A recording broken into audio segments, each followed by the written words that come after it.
আকিকা না দিলে কি শিশুর বিপদ কাটে না?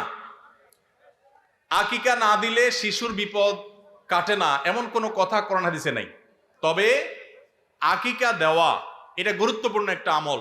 আল্লাহ কাউকে পুত্র সন্তান দান করলে 2টি ছাগল, আর কন্যা সন্তান দান করলে 1টি ছাগল জবাই করা, এটা নবীজি সাল্লাল্লাহু আলাইহি সাল্লামের সুন্নাহ। এটা জন্মের 7ম দিনে, না হলে 14তম দিনে, না হলে 21তম দিনে করবেন। সেটাও যদি কোনো কারণে না হয় পরে যে কোনো সময় করলেও আদায় হয়ে যাবে। এমনকি কারো শিশুকালে যদি আকিকা দেওয়া না হয়, বড় হওয়ার পরে তার আকিকা দিলেও আদায় হয়ে যাবে। এই আকিকা এটা না দিলে যে বিপদ কাটে না এরকম কোনো কথা নাই। তবে হ্যাঁ, বিভিন্ন হাদিসে নবী সাল্লাল্লাহু আলাইহি সাল্লাম বলেছেন, কুল্লু গুলামিন মুরতাহানুন বিআকিকাতিহি, বাচ্চার এটা আকিকার উপরে সে অনেকটা ডিপেন্ডেন্ট থাকে।